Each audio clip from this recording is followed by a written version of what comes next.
Hoje com o pastor Joseph Prince. A igreja, o corpo de Cristo, a razão por que ele deu sua vida. Olha ao seu redor. Esse é o sonho de Deus. Amém? Não é um lugar onde você vai, ouve a palavra de Deus, passa um tempo de comunhão, adora o seu Pai nos céus, recebe o poder do Senhor e então vai para casa. Não, é um lugar onde você recebe vida. É um lugar onde você conhece pessoas, irmãos e irmãs. Não é possível conhecer todos, claro, mas temos a vida do corpo. Temos lugares onde pode conectar com as pessoas. Amém? Então aproveite. Deus tem dado a muitos de vocês na igreja diversos dons, diversos equipamentos, diversas unções estão na igreja. Olhe para o seu irmão e diga: está dentro de você este tesouro, este dom, esta unção. No grego isso se chama carismata, que é o dom da graça. Está dentro de você.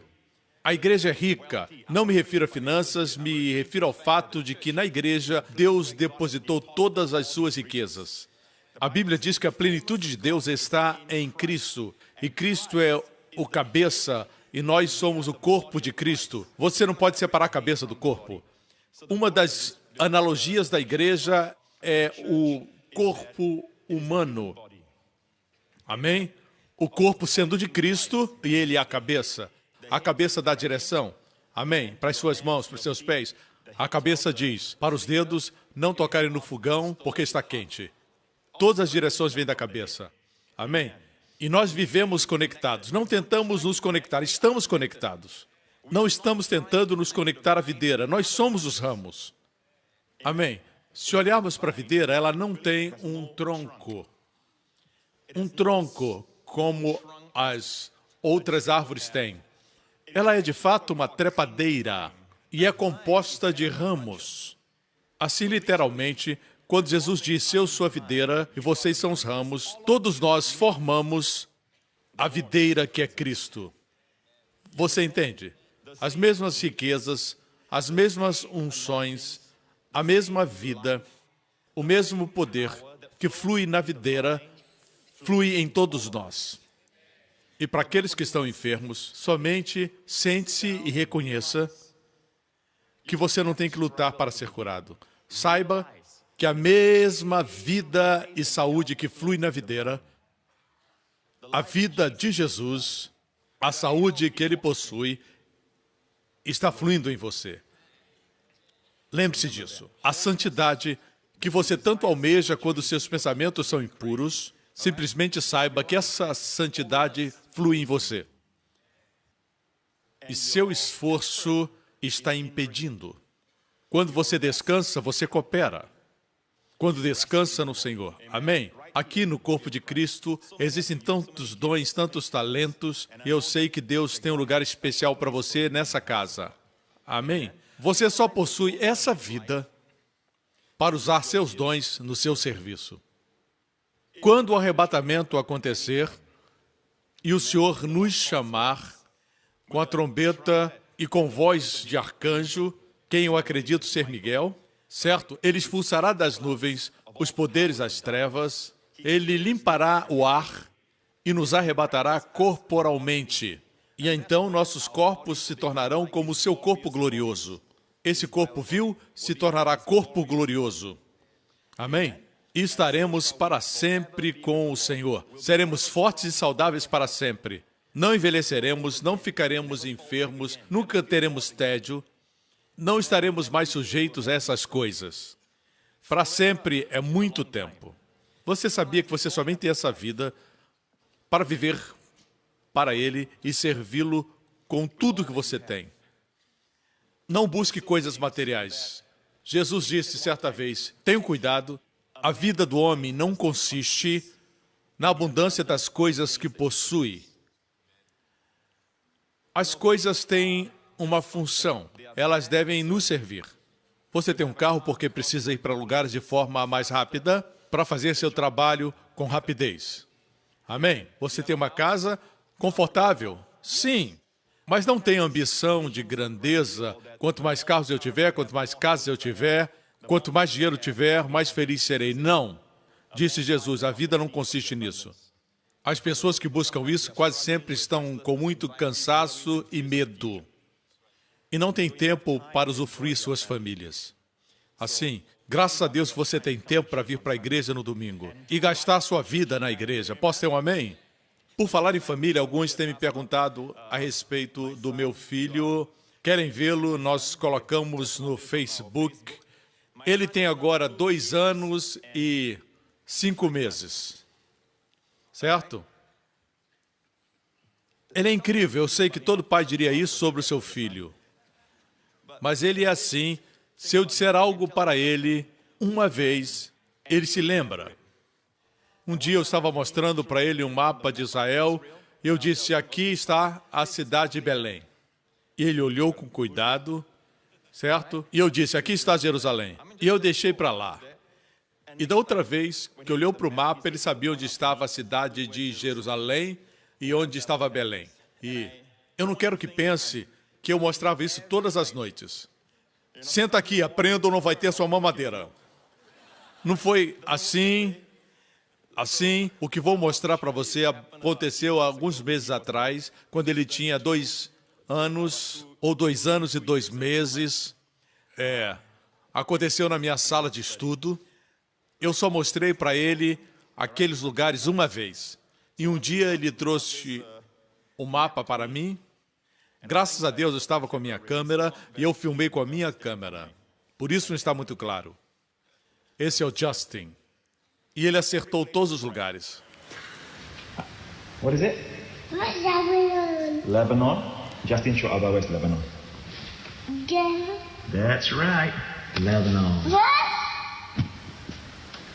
Jordan. Jordan? Okay, where's Jordan? That's right. That's Jordan. Where is Egypt? Okay, where is Egypt? Oh, that's right. That's right. Egypt. That's Egypt.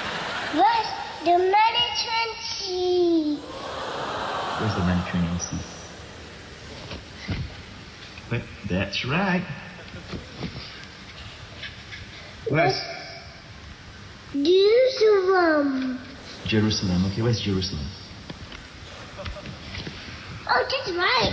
That's right. That's Jerusalem. Where's Beersheba? Where's Beersheba? Yes, that's Beersheba. That's good, son.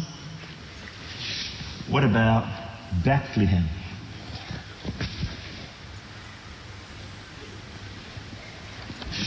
Well done, they got to play. Where's the Dead Sea? Yes. Where's the Sea of Galilee? Very good. Where's the mountain of Israel? Where's the mountain of Israel? Where? Yeah, that whole range. Well done, son. Let me see you, Thomas.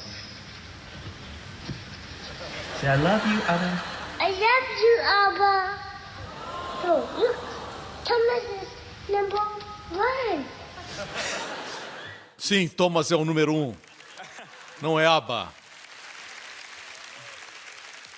Ele tinha 2 anos e 2 meses. Eu quis compartilhar um pouquinho da minha família, porque isso é vida. Você está vendo meu filho crescer, você viu Jéssica crescer e ela ainda não casou. E assim vamos vivendo. Amém, igreja? É muito bom ver Deus abençoar as famílias. Nós somos o corpo de Cristo, mas no livro de Timóteo, a igreja é chamada a casa de Deus, que é a coluna e firmeza da verdade. Eu amo isso. A casa de Deus.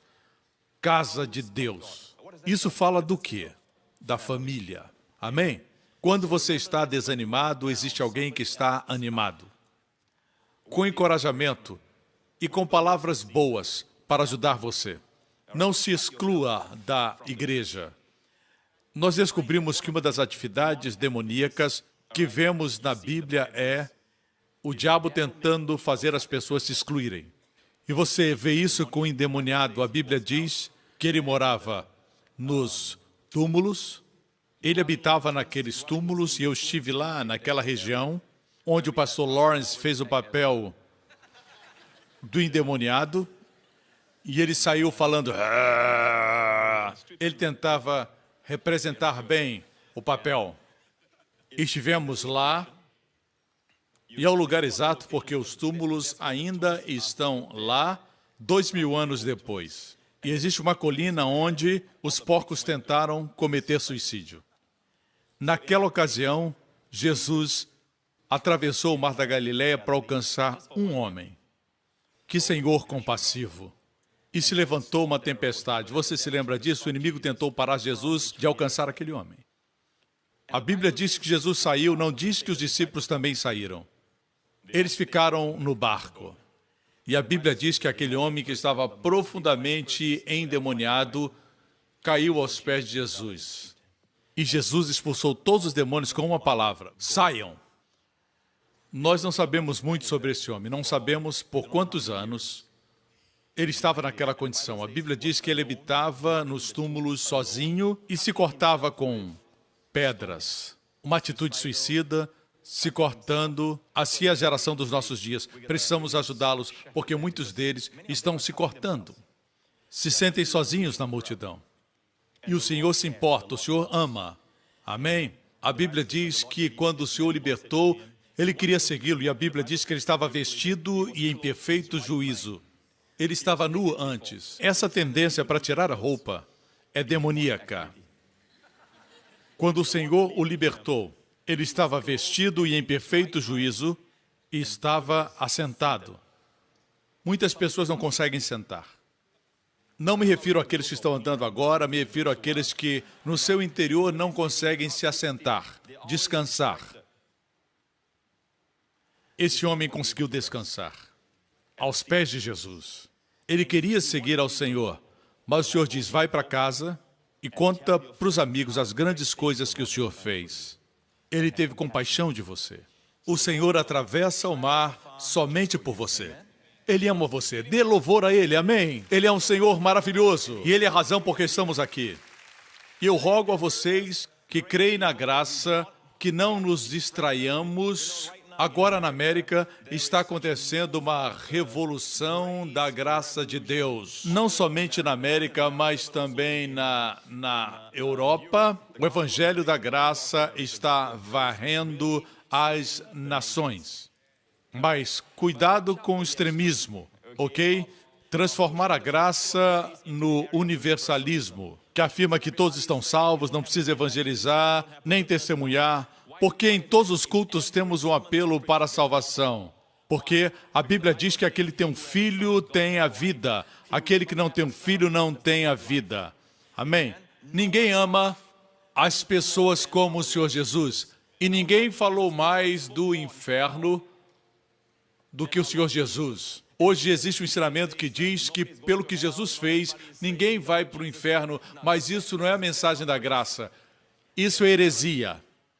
Alguns têm chegado a esse ponto, estão tentando espiritualizar o inferno. Jesus disse que o inferno é um lugar onde o fogo nunca se apaga e o seu bicho não morre. Isso demonstra que não podemos espiritualizar isso. É um lugar literal.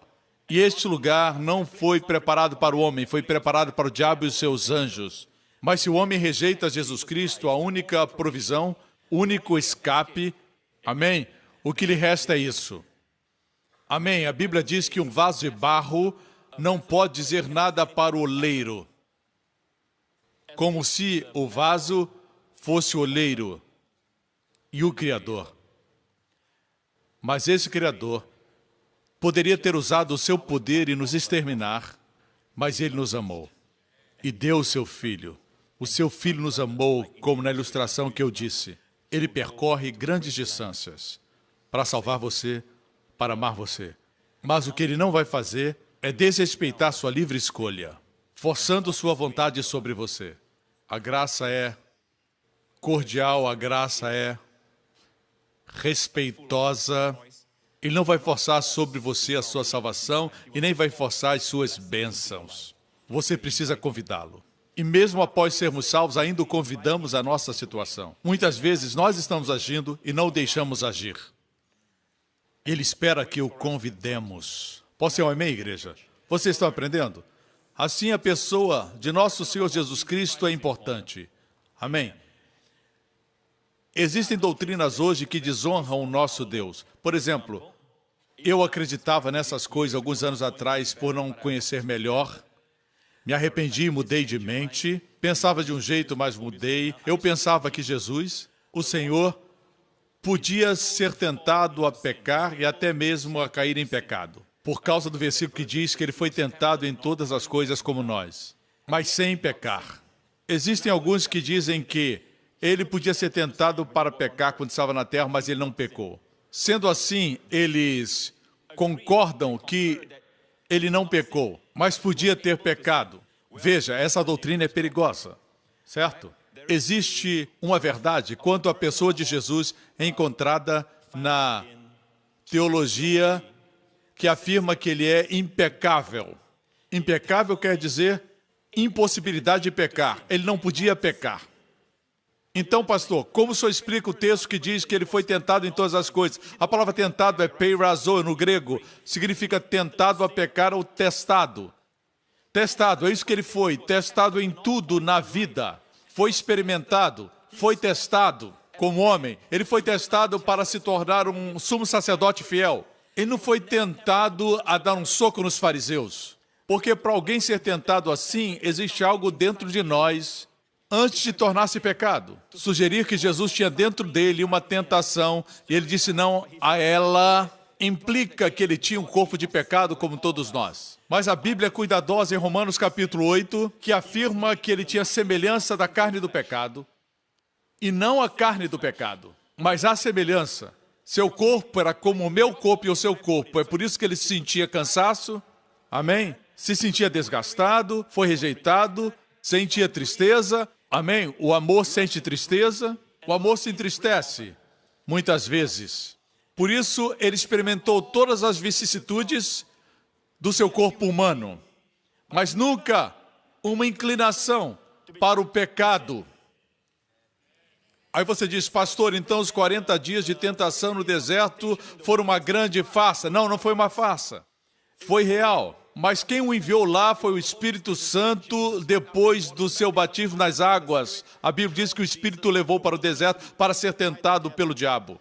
O fato é esse, o diabo não sabia como nós sabemos sobre a impecabilidade de Jesus Cristo.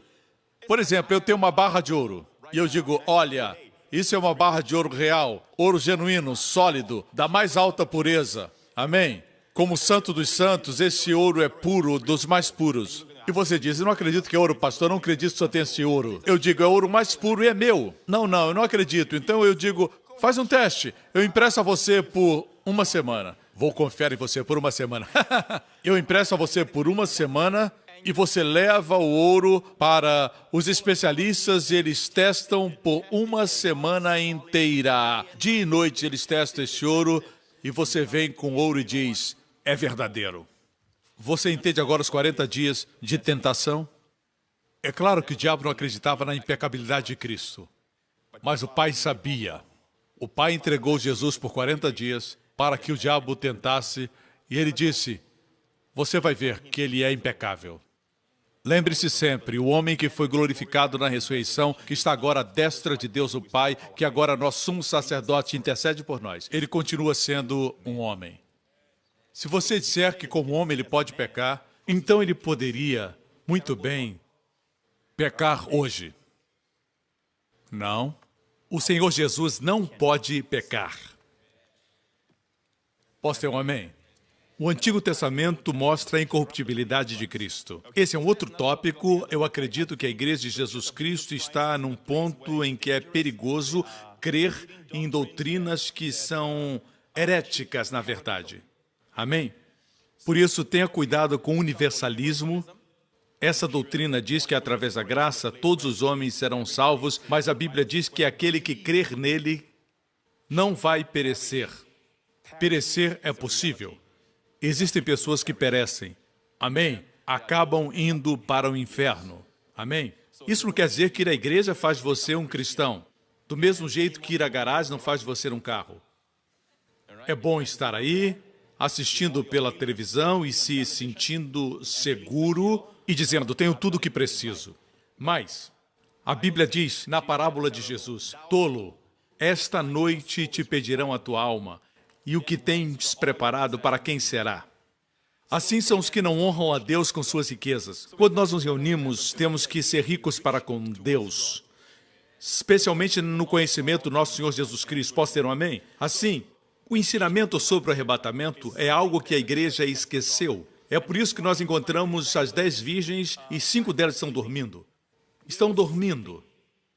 Quer dizer, lentamente o ensinamento do arrebatamento foi esquecido, ok?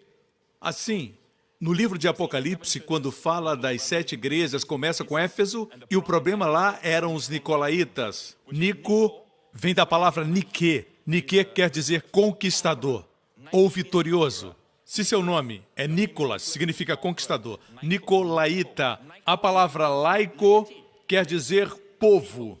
Nicolaíta é o conquistador do povo, mas a 7ª igreja é Laodiceia, que é a nossa geração e é rica. E diz coisas assim: eu não preciso de nada, sou rica. E o Senhor diz: você diz que é rica, mas na verdade você é pobre. Você diz que enxerga, mas é cega. Essa era a igreja de Laodiceia. Ela coexistia com Filadélfia, que era uma igreja irrepreensível. Assim, igreja, tenhamos cuidado para não colocar a nossa confiança e o nosso conforto e a nossa segurança no dinheiro. Não seja definido pela quantia que possui no banco. O que você tem não é quem você é. Posso ter um amém? Você é digno de pena se é assim que você se define. E se orgulha disso. Usar o dinheiro para se comparar com os outros não é sábio. Sempre haverá alguém mais rico que você.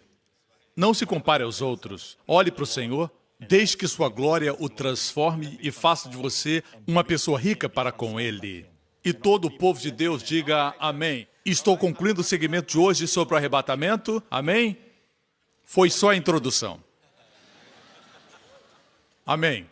Glória a Deus. Você não se alegra de ouvir uma voz aqui do púlpito, daqui de cima, dizendo: eis que o noivo está chegando.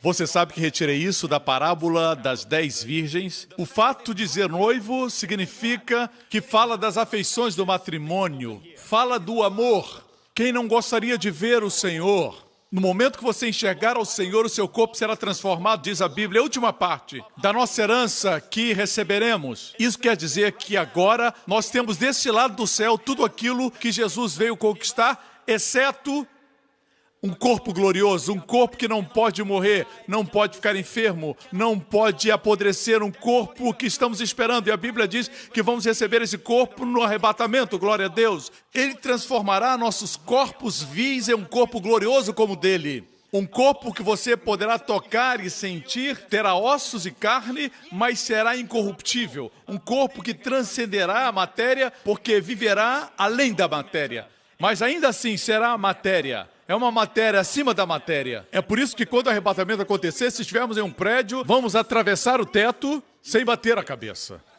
Amém? É um corpo que pode comer, porque Jesus, o seu corpo glorioso, depois de ressuscitar dos mortos, comeu. Boa notícia para os singapurianos. Amém? Será um corpo que transcenderá o espaço. O momento Jesus estava aqui, um momento depois estava em Emaús. 7 milhas de distância. De Emaús de volta a Jerusalém, 7 milhas. Uau! Imagine todo o universo. É por isso que a ciência não pode ir além da Via Láctea. Tudo que pode afirmar é que existem universos além do nosso universo. Por que estão lá, eles não sabem. Eu sei e vou lhes dizer, é o nosso quintal. É a nossa herança. Nossas mentes são tão pequenas que olhamos para o nosso Lamborghini, eu disse nosso, mas eu não tenho um, eu quero que você saiba. E falamos, uau! Verdade? E os céus e os anjos riem de nós. E dizem, vocês chamam isso de veloz e furioso? É como brincar com brinquedos. Amém? Nossa herança é maior do que isso. E eu suspeito que aqueles que não gostam da mensagem do arrebatamento é porque seus corações estão enraizados nesse mundo. Quando o arrebatamento acontecer, seus filhos nunca mais ficarão doentes, nunca mais precisarão de um hospital. Você não precisará mais de exames médicos naquele corpo Jesus pagou para que você tenha esse corpo, e com este corpo nunca envelhecerá. Nunca vai dormir na hora do culto. Amém? É isso que estamos esperando. Não estamos esperando pelo anticristo, não estamos esperando pelos 10 dedos da União Europeia ou pelos 10 dedos do Império Romano restabelecido. Não estamos esperando para que se cumpram as profecias. Elas continuarão se cumprindo depois do arrebatamento. Amém? Certamente Deus está se movendo no mundo, mas a igreja nunca foi o objetivo das profecias. A igreja era um mistério. As profecias têm a ver com Israel e as nações. A igreja não é Israel. A igreja não é as nações gentílicas. A igreja é um organismo vivo. É o corpo de Cristo que Deus tinha em mente como um mistério e que nenhum dos profetas do Antigo Testamento conheceu.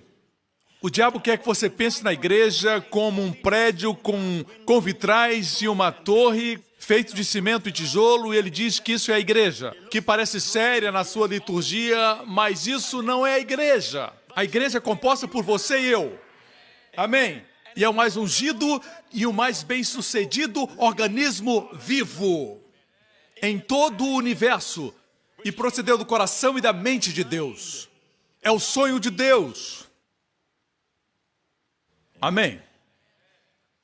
Por isso, Deus está chamando de todas as nações um povo, e eles compõem a igreja, até que complete o número dos escolhidos. Assim, quando o último homem ou última mulher for salvo, só Deus sabe, o pai vai se virar para o filho, à sua destra, e dirá, vai buscar sua noiva.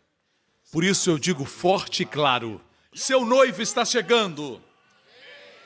Amém? Você tem amor profundo por ele? Está apaixonado por ele?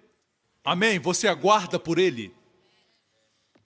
Comece a se preparar para as bodas do Cordeiro. Amém? Vamos à palavra 2 Pedro 3, versículo 3. Sabendo primeiro isto, que nos últimos dias virão escarnecedores, andando segundo as suas próprias concupiscências. Assim lembre, igreja, quando eu comecei a pregar sobre o arrebatamento, os escarnecedores surgiram. Amém?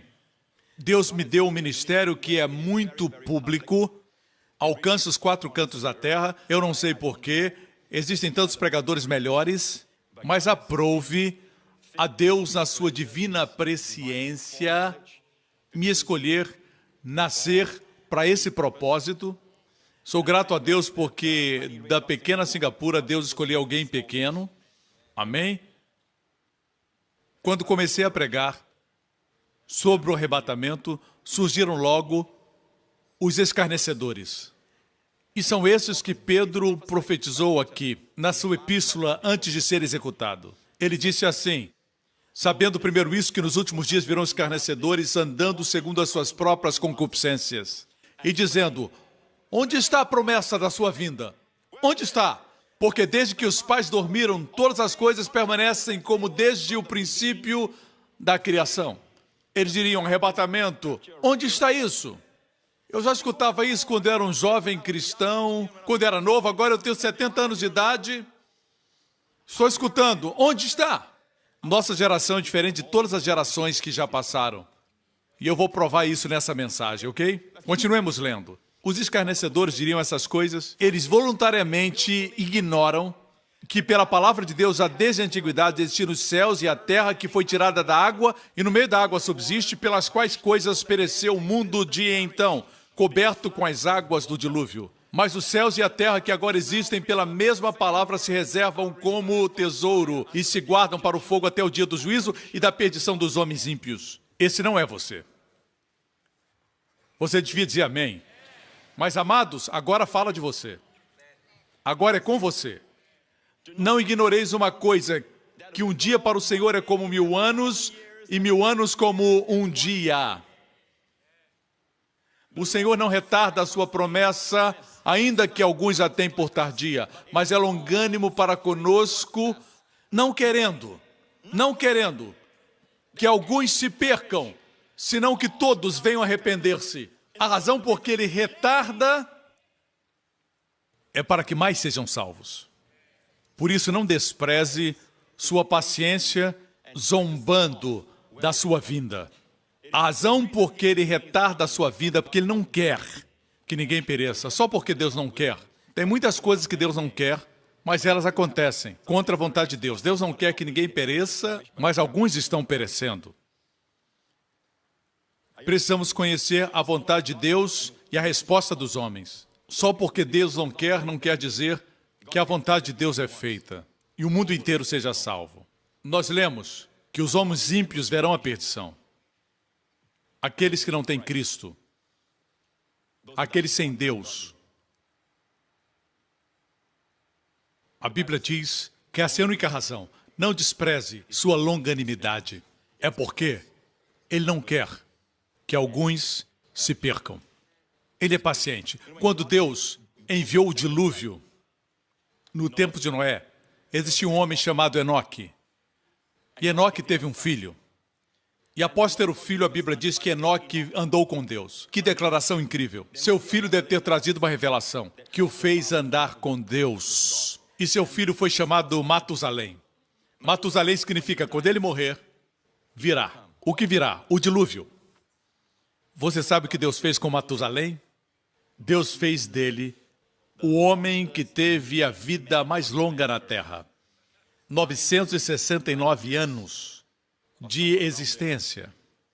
Quase 1000 anos. Porque Deus disse para Adão, o dia que você comer do fruto, 1000 anos para o Senhor é um dia, o dia que comer morrerá. Deus não deixa o homem passar de 1000 anos porque Ele disse para Adão, no dia em que você comer do fruto, você morrerá. Mas Matusalém viveu quase 1000 anos. 969 anos.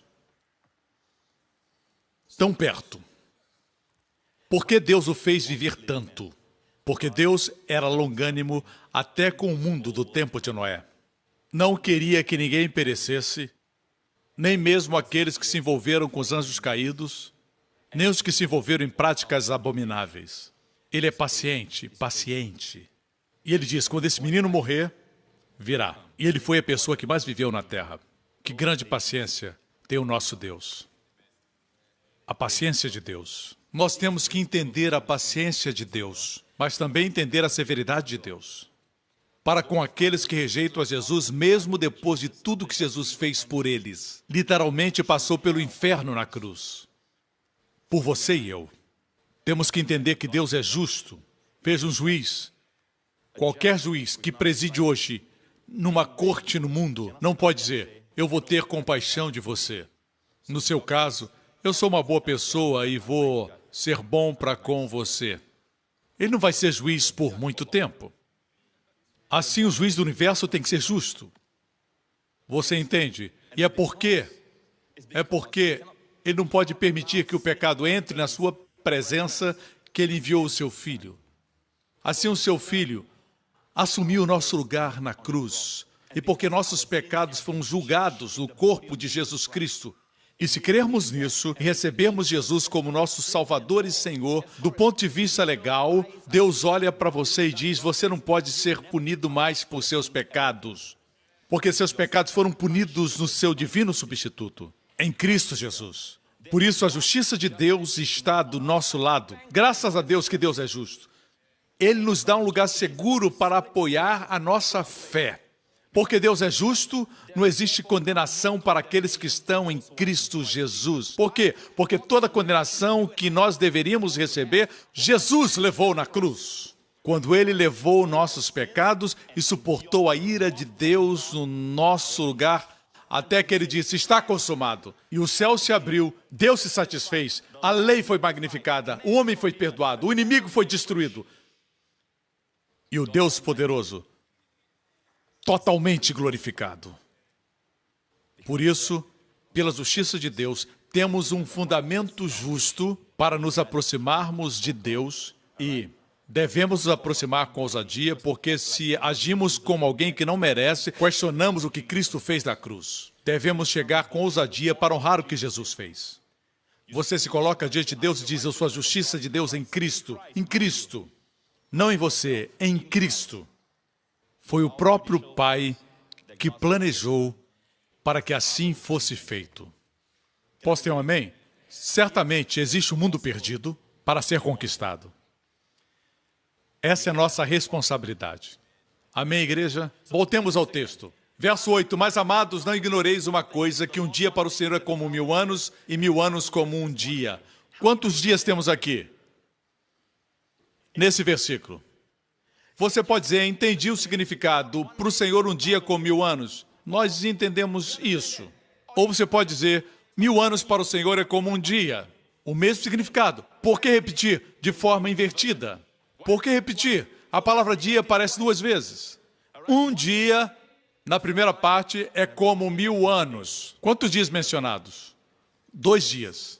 Desde que Cristo morreu, até o nosso tempo, quantos dias se passaram? No que se refere a Deus, o homem diz 2000 anos, Deus diz 2 dias. 2 dias. Algo lindo na Bíblia é que Deus esconde mesmo coisas concernentes ao futuro na Bíblia. A Bíblia é o sopro de Deus. É o fôlego de Deus. Você me escuta? A Bíblia não pode ser modificada porque ela é o sopro de Deus. A única coisa tangível que temos aqui na terra que vem de Deus é sua palavra. Não as páginas, mas sua palavra. É o sopro de Deus. E Deus esconde o futuro, porque entre todos os que viveram antes, eu e você podemos esperar que Jesus apareça na nossa geração. Relembro que para o arrebatamento acontecer não existe nenhuma profecia para se cumprir. Amém? Nenhuma. Amém? É iminente, pode acontecer a qualquer momento. Certo? E Deus esconde essas palavras 2 dias em toda a Bíblia. São tantas vezes que eu nem conseguiria falar de todas, mas vou analisar as que eu puder. Isso vai abençoar seu coração, você vai ser fortalecido e vai fazer você amar mais Jesus. Está preparado? Vamos para Oséias. O profeta Oséias diz isso, eu citei esse texto algumas semanas atrás, falou pelo Espírito e é um clamor do povo judeu nos últimos dias. Mas também se aplica a nós. Depois de 2 dias, igreja, desde o tempo que Cristo veio à Terra, e o consenso entre os teólogos é que ele morreu entre os anos 33 e 37, nesse período, mais ou menos. Se foi assim, nós estamos agora, passando 2000 anos, estamos nesse período, igreja, nós estamos agora, depois dos 2000 anos. Estou correto? A Bíblia diz, depois de 2 dias nos dará vida. Depois de 2 dias quer dizer que agora você está no 3º dia. Depois de 2 dias quer dizer que você está no 3º dia. E no 3º dia ele nos ressuscitará, nos levantará, nos ressuscitará e viveremos diante dele. Aleluia! Aqui está um indicador. A Bíblia diz que quando formos arrebatados, uma das primeiras coisas que acontecerão é que estaremos no tribunal de Cristo. O tribunal de Cristo, algumas versões chamam de juízo de Cristo. Isso dá uma noção errada, não é um tribunal para juízo. E o tribunal de Cristo será como acontecia nas Olimpíadas gregas, quando alguém vencia, ia diante do imperador, diante do regente daquela cidade e recebia um Estefanos, que era uma coroa feita com galhos de oliveira. Por isso, se o seu nome é Estevão ou Stephanie, significa coroa. Recebiam uma coroa. Assim será o tribunal de Cristo. Os perdedores não vão receber, só os vencedores. A Bíblia diz que quando estivermos diante do tribunal de Cristo é para que sejam manifestas. A palavra manifesta que significa que tudo que você realmente é vai aparecer. Em outras palavras, você estará diante da sua justiça. Eu disse que você estará diante da sua justiça, que será o seu juiz. O juiz do tribunal de Cristo vai ser a sua justiça. Isso não é lindo? Você não vai estar lá para ser julgado e lançado no inferno, não. Estaremos lá e tudo será manifestado. O que era um segredo vai aparecer. Você é a justiça de Deus em Cristo. Então, os galardões serão dados ou sofreremos perdas. Isso quer dizer que se você construiu seu ministério, a sua vida e serviu a Deus em amor por Jesus, a Bíblia diz que você não perderá o seu galardão, você vai receber uma bênção. Não posso explicar tudo porque no universo que virá, nossas mentes serão ilimitadas, mas obviamente nem todos terão a mesma posição. Isso quer dizer que eu vou ter uma posição mais alta? Não, não, não. Pode ter uma irmã que sempre ora para que eu seja ungido, para que eu não me exceda nas brincadeiras. E essa senhora poderá receber mais autoridade e ter um governo ainda maior do que eu. A Bíblia fala disso. Amém? Assim, ou receberemos galardão pelo que fizemos no nosso corpo, ou sofreremos perdas. Mas seremos salvos. Você escuta? O tribunal é a primeira coisa depois do arrebatamento. Depois vem as bodas do Cordeiro. A comida não vai ser terrena. Não teremos lagostas e nem camarões lá. Não quero desapontar você, mas seu paladar vai ser glorificado. Certo? Mas será uma celebração das bodas do Cordeiro e sua noiva. E quem é a noiva? Nós que somos o corpo de Cristo. Olha ao seu redor, aí está a noiva de Cristo. Tenha cuidado com o que fala sobre a noiva de Cristo. Amém? Ele morreu para apresentá-la santa, imaculada, sem manchas ou rugas. Ele não a vê velha, ela não tem rugas. É assim que os maridos devem amar suas esposas. Vê-las sempre jovens, sem manchas ou rugas. Amém, Pastor Prince. Glória a Deus. Teremos então as bodas do Cordeiro. Veja, no Evangelho de João, todos os milagres de Jesus no Evangelho de João são chamados sinais. Não são chamados de sinais nos evangelhos sinóticos, mas no Evangelho de João são chamados de sinais. Os milagres são chamados de sinais em João, porque os sinais apontam para algo, para alguma verdade. Os sinais são colocados quando nos aproximamos de um lugar. E não quando estamos muito distantes. O sinal diz que o destino está próximo. Aponta para uma verdade, certo? Não existem nomes sem importância na Bíblia. Não existe números sem importância na Bíblia. Tudo que está na Bíblia está lá com um propósito. Se você crê que a Bíblia é o sopro de Deus, tudo que está registrado tem um propósito. Vejamos o primeiro sinal em João capítulo 2. E ao terceiro dia, veja, fizeram-se umas bodas em Caná da Galileia. Ao terceiro dia. Eu afirmei que no terceiro dia vamos ser arrebatados. Você sabia que estamos no terceiro dia? Veja, irmão, nós estamos agora no terceiro dia. Estamos literalmente no terceiro dia. E as bodas do Cordeiro vão acontecer no terceiro dia. E após o arrebatamento, teremos 7 anos de tribulação na terra e depois Jesus voltará corporalmente. Mateus 24, eu compartilhei, não fala da igreja, fala de Israel, fala do povo judeu, dos remanescentes serão salvos durante a tribulação. Mas note que no final, ele voltará corporalmente para Israel. O arrebatamento não é a segunda vinda de Cristo, o arrebatamento é a aparição de Cristo no ar. Seus pés não tocarão na terra, nos encontraremos nos ares, nossos corpos serão transformados, estaremos com Ele e teremos o tribunal de Cristo e depois as bodas do Cordeiro. E na terra será a grande tribulação, onde Cristo aparecerá, porque nós não estaremos mais aqui, o Espírito Santo será tirado e o pior virá durante a grande tribulação e ao final dos 7 anos Ele retornará. Assim, a segunda vinda não é iminente. Depois do arrebatamento, você pode contar 7 anos e aí ele voltará. Fisicamente, os seus pés tocarão o Monte das Oliveiras. E por que voltará? Primeiro, para resgatar Israel. Antes que o anticristo destrua Israel. Em segundo lugar, para destruir o anticristo.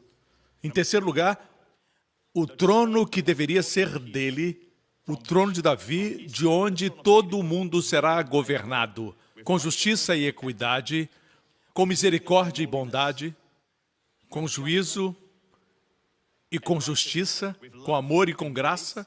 Esse trono que deveria ser dele, se os judeus tivessem o aceitado como seu Messias, quando voltar se sentará nesse trono. E todos os impérios, domínios e governos se submeterão a ele. E então, ele será o Senhor de todas as nações, Rei de todos os reis e Senhor dos senhores. Profeticamente falando, onde estamos agora é no mesmo lugar que Davi estava antes de ascender ao trono. Davi estava fugindo, morando em cavernas, lá no deserto, e pessoas se achegaram a Davi e seu exército cresceu muito. Da mesma forma, o grande filho de Davi agora é rejeitado, está no deserto, por assim dizer, pois foi rejeitado pelos seus e nós nos achegamos a ele. E Jesus disse para os seus discípulos, se permanecerem comigo durante as minhas tribulações, se sentarão em tronos. Aqueles que seguiram Davi no deserto se tornaram seus capitães e comandantes. Receberam posições.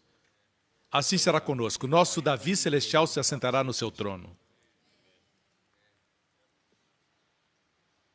Ok? E ao terceiro dia fizeram-se umas bodas. E o primeiro milagre que Jesus realizou foi transformar água em vinho. Ele se apresentou como Senhor do tempo. Ele comprimiu o tempo. Bang! No instante, naquelas bodas. Não somente a parte prática. A palavra de Deus tem muitas aplicações. A aplicação prática, a aplicação pessoal, a profética, como estou trazendo agora. Amém? E até a científica. Não tinha como, baseado no tempo que ele criou, baseado na colheita que ele instituiu, a lei da semeadura, que uvas se tornassem vinho em um dia, muito menos em uma hora. Mas o Senhor é Senhor de toda a criação. Por Ele todas as coisas foram criadas. Sem Ele nada do que foi feito se fez. Ele passou pelas 6 talhas de água e elas se tornaram vinho diante do seu Senhor. E vinho de qualidade. Ok? Assim, continuemos. 2 dias, 3 dias. Isso é interessante. Vamos agora para Lucas capítulo 10. Lucas 10 conta uma história que todos conhecemos, mas antes deixe-me apresentar o pano de fundo. Um advogado, e quando falo advogado, não é um advogado como nos dias de hoje, mas alguém especialista e doutor nas leis de Moisés. Alguém que conhece profundamente a lei. Ele veio a Jesus para experimentá-lo. Ele pensava que ele podia pecar. E ele disse, mestre, me diga qual é o maior mandamento na Bíblia. E ele respondeu, como você lê? Literalmente, como você lê? Como você lê? Jesus respondeu com uma pergunta. E ele disse, amarás o Senhor teu Deus de todo o teu coração, de toda a tua alma, de todas as suas forças e de todo o entendimento, e ao teu próximo como a ti mesmo. Jesus disse, você está certo, faz isso e você vai viver. Nós sabemos que nenhum homem pode fazer isso. Mas baseado no fato de que naquela época o Evangelho da Graça não havia sido pregado, Jesus diz, faz isso e viverá. Vamos para o texto, verso 29. Ele, porém, querendo justificar-se a si mesmo, disse a Jesus, e quem é o meu próximo? E Jesus disse, descia um homem de Jerusalém para Jericó. Se você já esteve em Israel, você sabe que Jerusalém está num lugar bem mais alto do que Jericó, que é o lugar mais baixo da terra, na região do Mar Morto. E de Jerusalém é uma descida. Jerusalém é o lugar de Deus, Jericó é o lugar da maldição, Josué pronunciou uma maldição sobre eles. Assim, sair do lugar de Deus para o lugar da maldição é uma descida. Certo? E caiu nas mãos dos salteadores, os quais o despojaram, espancando-o, se retiraram, deixando o meio morto.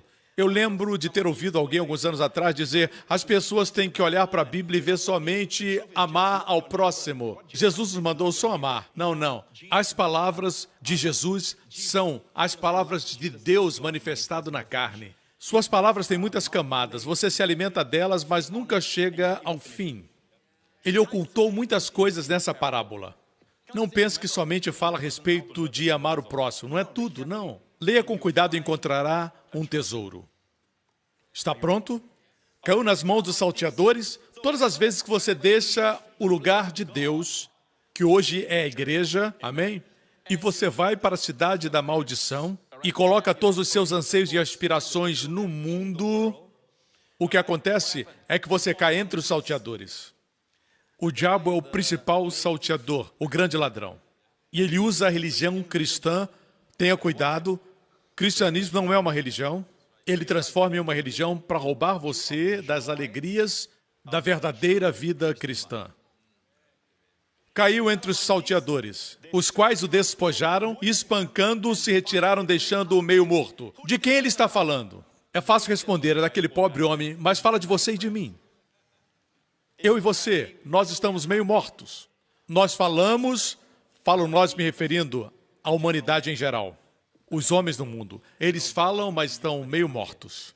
Parte deles está desconectada de Deus. Não entendem as coisas de Deus. Estão meio mortos. Seus corações estão bum, bum, bum, bum, bum, bum. Mas eles estão meio mortos.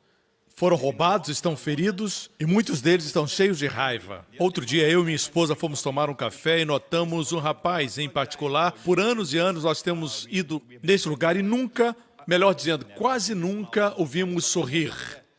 Ele sempre está gritando com alguém. Outro dia falamos sobre ele. Quando estávamos bebendo café, ele faz um bom café.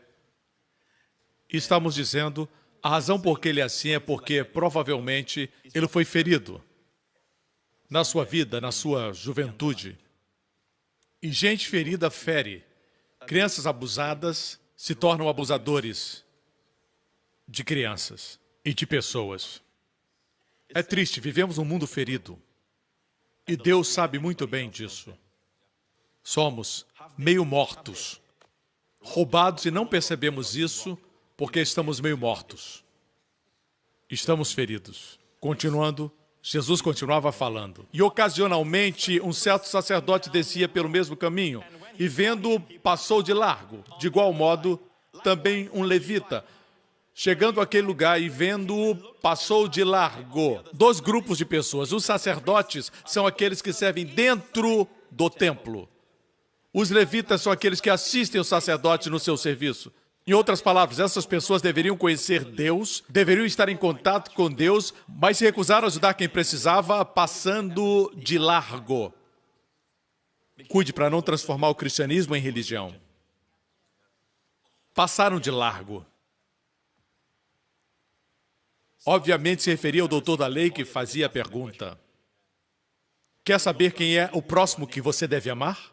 Ouça a história, Jesus disse. Isso é lindo. Mas um samaritano, você precisa saber a respeito dos samaritanos. Os samaritanos eram o que os judeus hoje são para os palestinos. Eles não olham no olho. Vocês entendem? Eles se odeiam. Estou generalizando. Nós amamos a nação de Israel, cremos que ela tem uma parte do plano profético de Deus, mas sem Cristo, eles são cheios de ódio. Eles se odeiam, e mesmo na época de Jesus, os fariseus odiavam os samaritanos porque eles afirmavam serem judeus. Eles não eram. Tinham suas próprias escrituras. Tinham os 5 livros de Moisés, o resto era a história deles. Por isso, quando o doutor da lei ouviu Jesus dizer um certo samaritano, ele deve ter reagido, dado um passo atrás. Que ia de viagem, chegou ao pé dele. Chegou ao pé dele, ele não fugiu, ele chegou ao pé dele. Amigo, quem é este bom samaritano? Um bom samaritano. Jesus queria que ele soubesse quem ele é. E quem é? Ele mesmo. Ele veio como um divino estrangeiro. Os religiosos judeus o odiaram. O odiaram porque ele fez Deus tão disponível. Não precisavam ir ao templo. Ele fez Deus tão real. Ele amou as pessoas, amou os pecadores. Eles o odiaram. Não sabiam que estavam rejeitando o Deus manifesto em carne. Ele veio como um estrangeiro. Ele veio como um estrangeiro divino. Para os que têm olhos para ver, ele é o todo desejado. Amém? Mas um samaritano que ia de viagem chegou ao pé dele. Se Deus não tivesse vindo para onde estamos, não poderíamos ir para onde ele está. Todo o sistema religioso diz para você, faça isso, faça aquilo, cumpra esses 7 passos, esses 8 passos, e depois você se esforça e tenta se esticar. E se estica todo para tentar chegar ao céu. Como nós, homens mortais, poderíamos alcançar o céu? O céu desceu na pessoa de Jesus, veio para onde estávamos. Chegou ao pé dele e, vendo-o, moveu-se de íntima compaixão. Quer saber por que ele morreu por você? Ele teve compaixão de você. Você sabe por que ele recebeu todos os seus juízos e penalidades? Ele teve compaixão de você, dos seus filhos, da sua esposa e de você. Continuando, veja isso. Quantas ações foram tomadas pelo homem quase morto? Eu e você. E veja depois quantas ações foram tomadas pelo Senhor, o bom samaritano. E aproximando-se dele, atou-lhe as feridas, deitando-lhes azeite e vinho, e pondo-o sobre o seu animal, levou-o para uma estalagem e cuidou dele. Quem fez tudo? O Senhor. O Senhor veio para onde ele estava, ele veio para onde estávamos, não fomos nós que fomos, certo? Ele atou nossas feridas, ele colocou óleo e vinho, o Espírito Santo, a alegria do Espírito, e o colocou sobre o seu próprio animal, significa o lugar do conforto, o lugar da posição, tudo isso ele deu para nós. Ele caminhou, nós estávamos montados. Você entende? Trocou de lugar conosco e depois nos trouxe para a estalagem. Isso representa a igreja. E cuidou dele. O samaritano deveria tê-lo levado para Jerusalém, mas Jerusalém o havia rejeitado. Ele o levou para uma estalagem. A estalagem representa a igreja. Amém? E cuidou dele, e partindo no outro dia, tirou 2 dinheiros. Esse dinheiro eram 2 denários, e um denário era uma moeda de prata romana que valia um dia de trabalho. Você lembra de Mateus 20, a parábola do Senhor e da vinha? O trato era pagar 1 denário por um dia de trabalho. Portanto, 1 denário é um dia de trabalho. 2 denários, 2 dias de trabalho. E o Senhor diz para os pastores, os líderes da igreja, aqueles que apacentam, cuidem do rebanho sob o cuidado de vocês. Amém? Vocês têm suprimentos para 2 dias. Dei toda a provisão necessária para 2 dias, 2000 anos. E disse-lhe, cuida dele, e tudo que demais gastares eu te pagarei quando eu voltar. Amem intensamente o povo. Pastores, líderes, diáconos que estão assistindo, tem provisão suficiente. Jesus usou o exemplo do denário, mesmo finanças, para cuidar do povo de Deus. Mas não esqueça do que ele diz, cuida do rebanho. Cuida.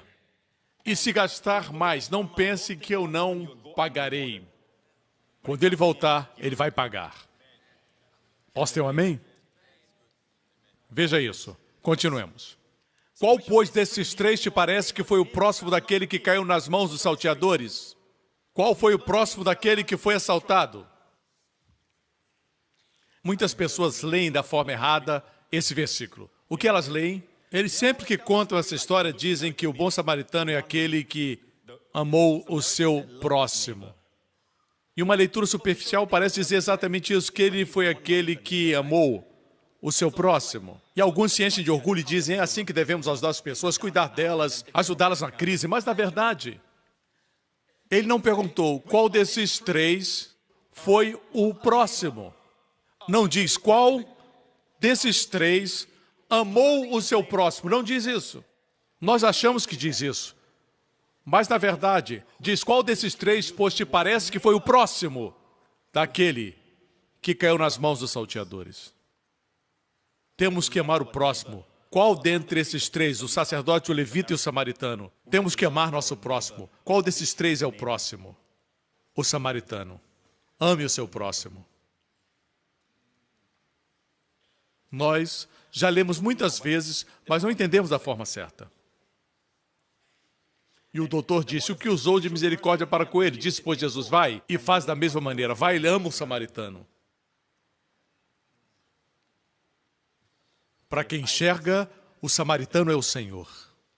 Uau, o tempo corre. Eu só comecei, irmão. Eu tenho muitos versículos para compartilhar, muitas verdades para compartilhar, mas eu tenho que terminar com essa última parte. Eu tinha muito mais para dizer, podia falar com você, por exemplo, a respeito dos 2 dias de Josué, que tinha um acordo com os gibeonitas. Os gibeonitas não eram judeus, eles eram gentios. Isso ilustra que Deus agora está lidando com os gentios. Ele adiou o seu trabalho com Israel porque Israel o rejeitou. Mas ele ainda não terminou sua obra com Israel. Ele está lidando com os gentios por 2 dias, 2000 anos. E então, depois disso, após a grande tribulação, a Bíblia diz que ele vai voltar a lidar com Israel e voltará para eles. A ordem é Israel, gentios e Israel. Nós estamos ali entre 2 períodos quando trata com Israel. Eu gostaria de poder dizer para você como Josué fez um acordo com os gibeonitas, e eles eram gentios, e porque os gibeonitas estavam para ser atacados pelos reis, naquela época, 5 reis fizeram um acordo para pelejar contra os gibeonitas, e eles buscaram ajuda de Josué, e por causa do conceito que Josué tinha, ele teve que ajudar no resgate dos gentios. O nome de Josué, Yeshua, significa Jesus.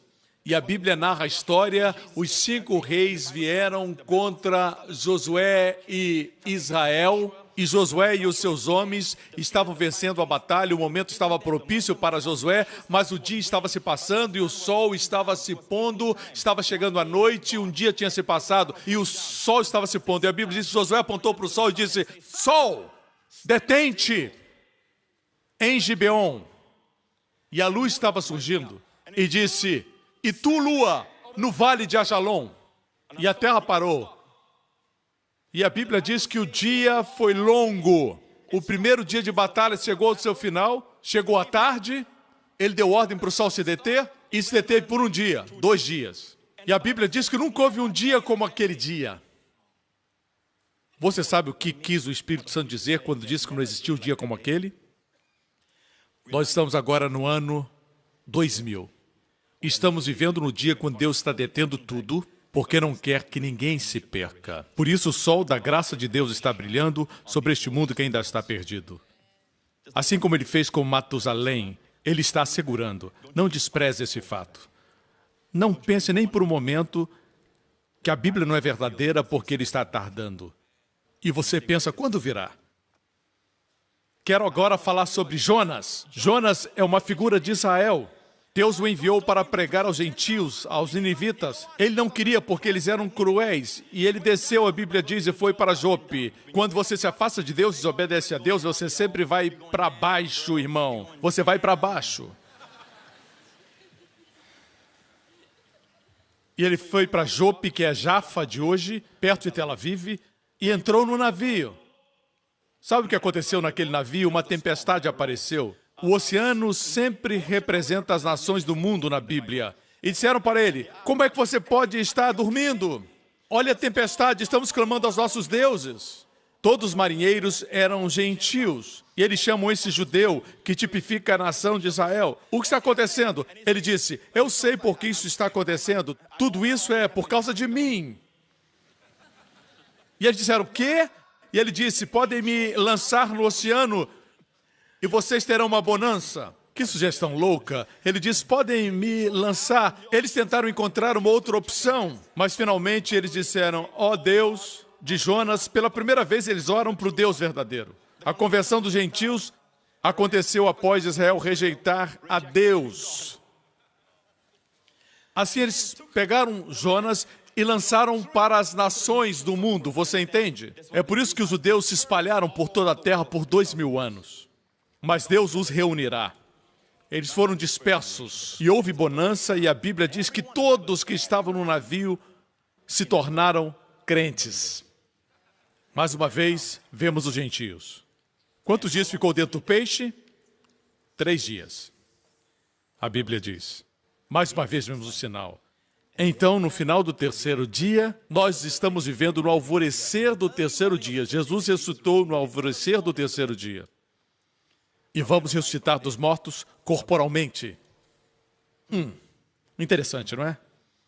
Mas devo continuar. Eu tinha muito mais para falar, muito mais, mas eu tenho que continuar e concluir. Eu gosto disso. Eu gosto muito de pregar o Evangelho. Você não escuta, mas eu gosto de pregar. Vamos lá, João capítulo 4. É o último, João capítulo 4.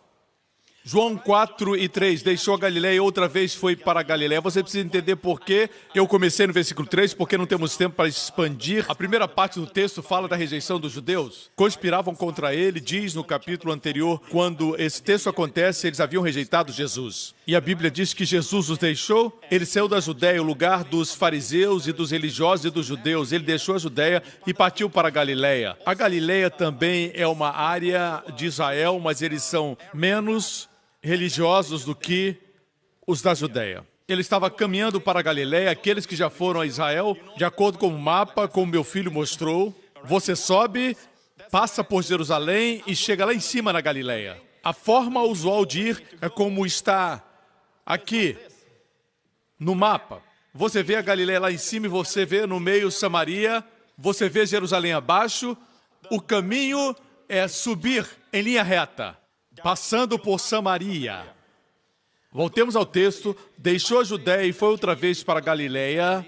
Profeticamente falando, ele deixou Israel, com o propósito de voltar quando o coração deles fossem humildes, como o coração dos habitantes da Galileia. Mas diz, e era-lhe necessário passar por Samaria. Veja, uma outra versão diz, tinha que atravessar Samaria. Ele precisava passar por lá. Saiba que existia uma razão porque ele precisava passar por Samaria. Porque a rota habitual dos judeus daquela época, voltemos ao mapa, no lugar da rota direta, sabe o que faziam? Porque odiavam os samaritanos, como falamos antes. Eles evitavam os samaritanos, eles cruzavam para o oriente do Rio Jordão e acompanhavam o curso do Rio Jordão e retornavam, cruzando de volta pelo Rio Jordão para a Galileia. Era um caminho bem mais longo. E os judeus usavam esse caminho para não passar próximo aos samaritanos. Importava a Jesus passar por Samaria. E por quê? Por uma pecadora que precisava ser salva. Por isso ele passou por lá. E ela não era judia, ela era gentia. Você entende? Ele deixou Israel para nos salvar e depois foi para a Galileia, voltando para o Israel humilde quando voltar. Um Israel humilhado. A Judéia é um Israel orgulhoso, cheio de justiça própria. Nós temos as Escrituras, nós sabemos melhor do que todos, mas na Galileia os judeus são mais humildes. A palavra diz que todo vale será exaltado e toda montanha será humilhada. Ficarão iguais em Cristo Jesus. Eu vou concluir agora com essa história. Foi, pois, a uma cidade de Samaria, chamada Sicar, junto à herdade que Jacó tinha dado ao seu filho José.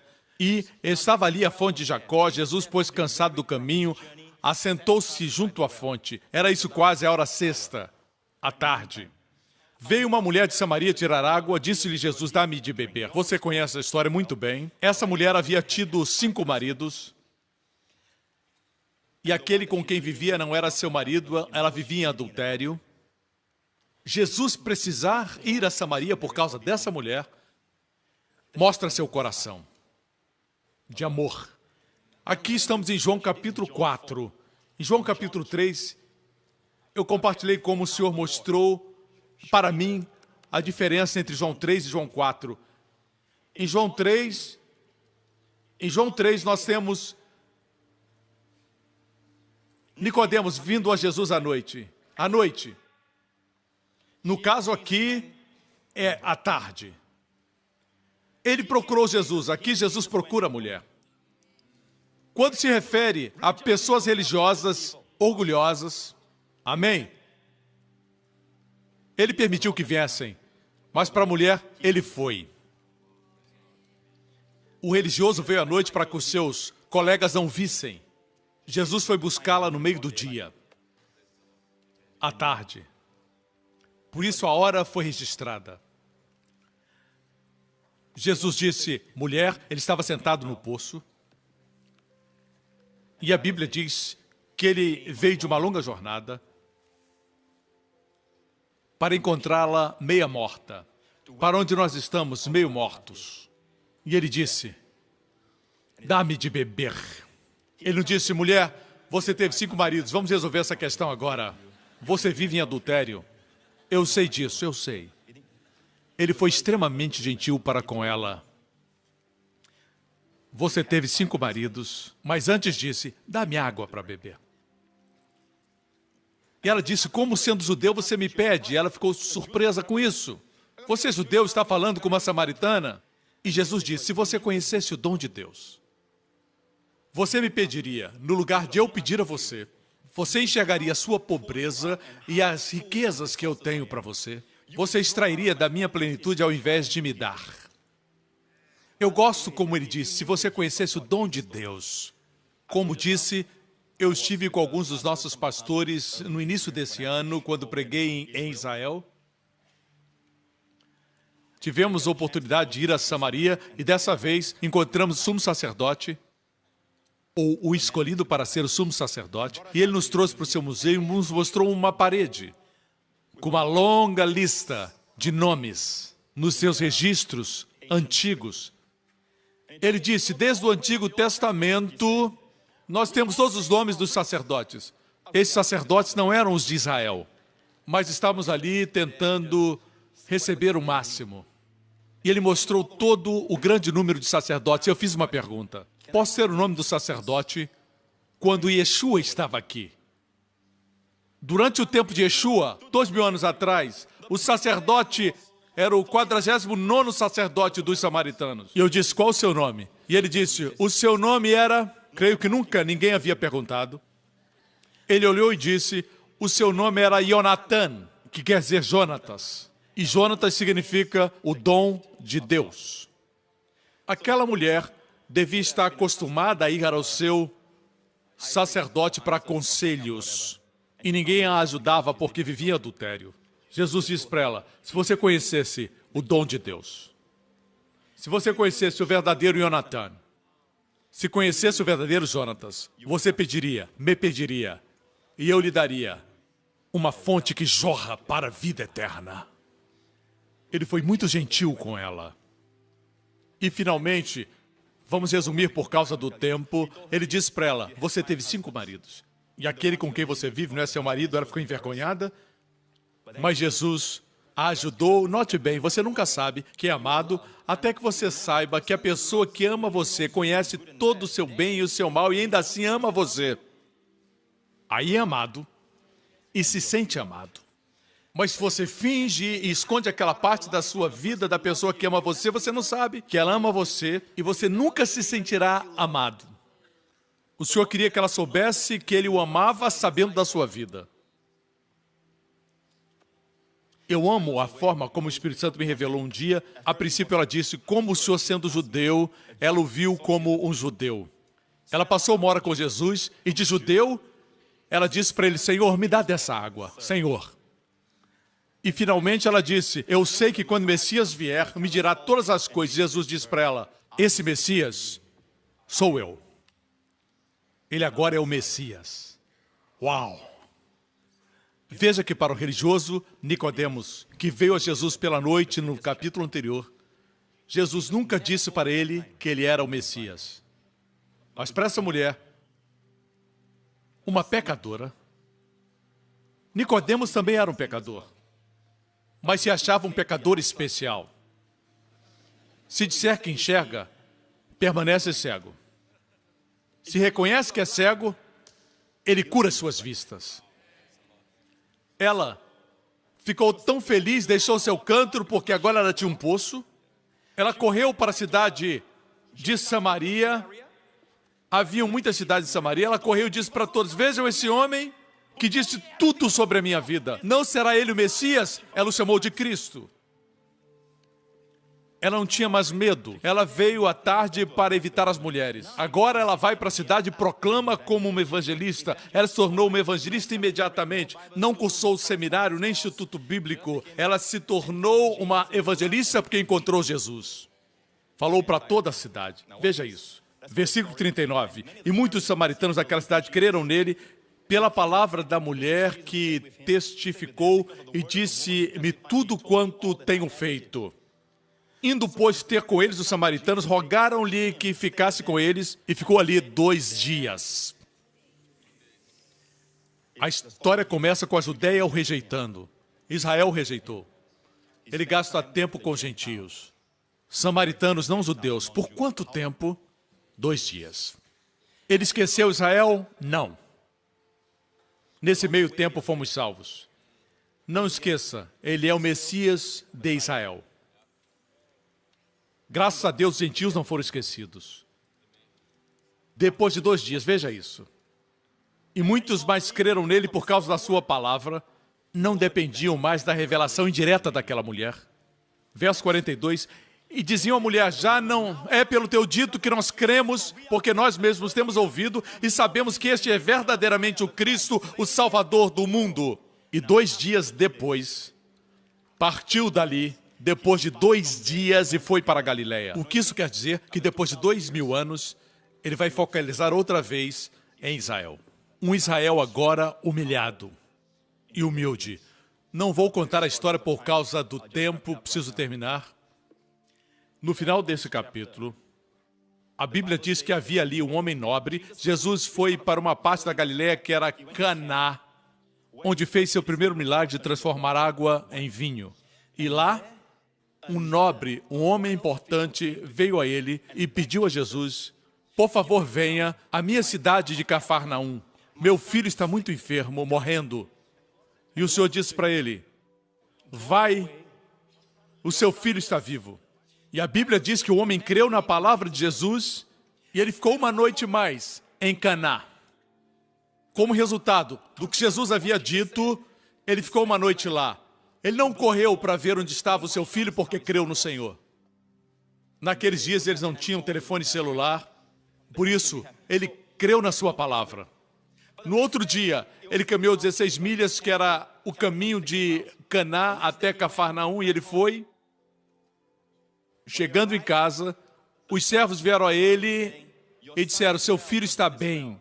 E a Bíblia diz que ele perguntou ao servo: quando ele ficou bem? Eles disseram: 1h da tarde. Na 7ª hora a febre o deixou. Entendeu, pois, o pai que era aquela hora, a mesma hora, em que Jesus lhe disse e ele creu. Por que estou dizendo isso? Porque a história termina assim. Vamos ler? Ontem, às 7 horas, a febre o deixou. Próximo. Entendeu, pois, o pai que era aquela hora, mesmo em que Jesus lhe disse: o teu filho vive. E creu ele e toda a sua casa. Jesus fez este segundo milagre quando ia da Judeia para a Galileia. Veja, igreja, o primeiro milagre neste mesmo lugar, Caná, foi transformar água em vinho, para mostrar que ele é o Senhor do tempo. Nessa história, também em Caná, o segundo sinal é que ele curou alguém que estava a 16 milhas de distância. O que isso significa? Que ele é o Senhor do tempo e o Senhor do espaço. Aqueles que são cientistas conhecem o espaço e o tempo contínuo. Ele é o Senhor do tempo, ele é o Senhor do espaço. Saiba que você não precisa dizer: Senhor, estou tão doente, vem e me toca. Ele é o Senhor do espaço. Se você crer na palavra que está sendo pregada agora, você pode receber. E a palavra, o ministério hoje é a palavra. O ministério do tempo do fim é a palavra. Amém? Mas por que esse sinal? Porque ele está nos dizendo que esse sinal é o segundo milagre que Jesus fez quando ia da Judeia para a Galileia. Aqui está um sinal. E o sinal é este. Foram os líderes religiosos que rejeitaram o Senhor e levaram toda a nação a rejeitá-lo. Quando ele voltar, depois de 2000 anos, serão os líderes religiosos que esse homem nobre simboliza. Eles levarão a nação inteira a aceitar Jesus Cristo. Será a liderança. Você sabia que existem líderes religiosos em Israel que estão se reunindo em segredo, crendo que Jesus Cristo é o Messias?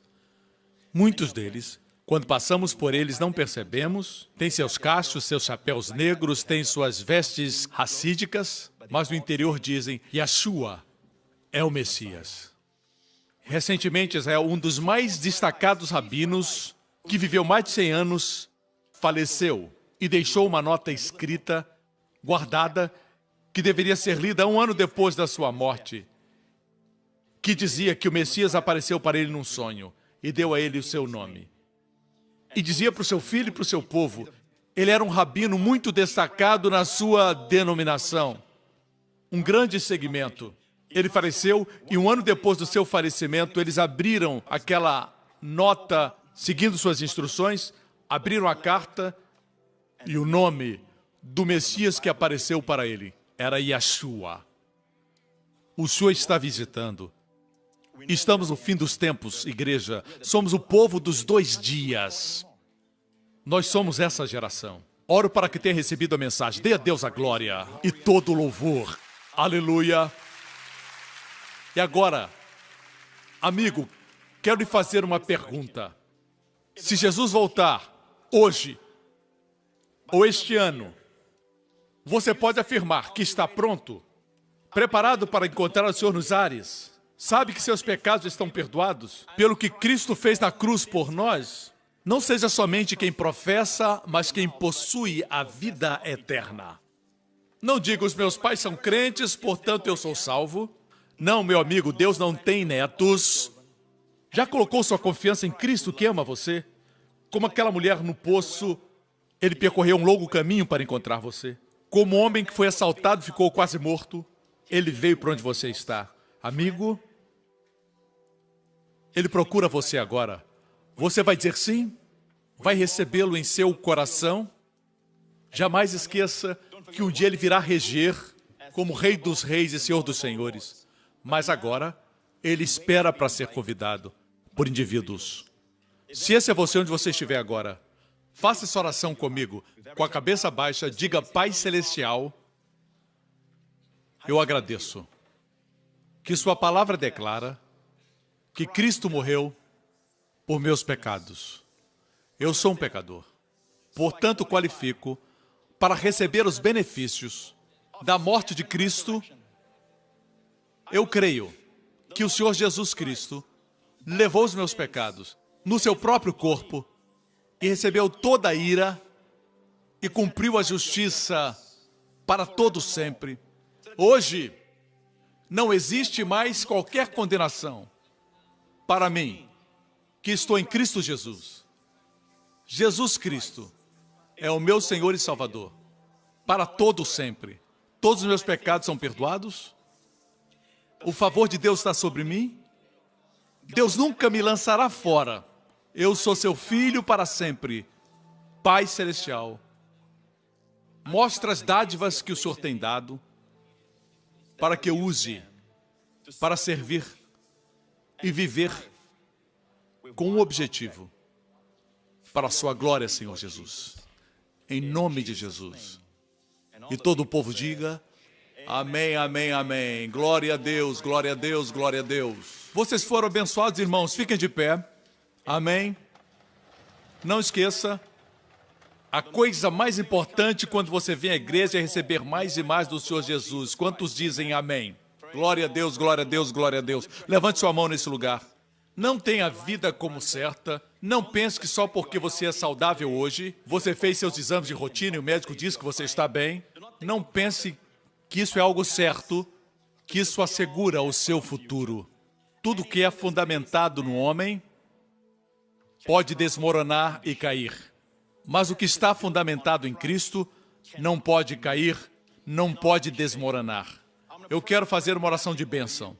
E lembre-se que um toque de Deus vai garantir para você o que o esforço do homem não vai conseguir por 100 anos. Amém? Mas não veja o pastor Prince orando e abençoando você. Veja o Senhor Jesus, o sumo sacerdote, à destra de Deus Pai, que tem suas mãos estendidas para abençoar. O Rei dos Reis. O seu Rei. O Senhor abençoe você. O Senhor guarde você. Com todas as bênçãos de Deuteronômio 28. Com as bênçãos de Abraão. As bênçãos de Efésios 1. O Senhor abençoe você e sua família. O Senhor, Ele mesmo, guarde você e os seus amados durante essa semana dos perigos, males e acidentes, das doenças contagiosas e enfermidades, de todo perigo e dia mau. Que o Senhor guarde você e seus amados do homem mau e de todos os poderes do inimigo. O Senhor faça a sua face brilhar sobre você, seja favorável para com você, na medida que espera por seu Filho dos céus. O Senhor levante a sua face sobre todos vocês e conceda a vocês a sua shalom, saúde, plenitude e paz. Em nome de Jesus. Amém. Obrigado por sintonizar no programa de hoje. Esperamos que tenha sido uma bênção para a sua vida. Para mais informações sobre o programa da Igreja New Creation, acesse o site ncctv.org.sg. Lá você poderá se inscrever para receber um devocional diário do pastor Joseph Prince. Seja incentivado e fortalecido todos os dias e saiba o quanto Deus lhe ama através desses devocionais. Acreditamos que seu dízimo pertence à igreja que você frequenta e oramos para que você seja grandemente abençoado, altamente favorecido e profundamente amado.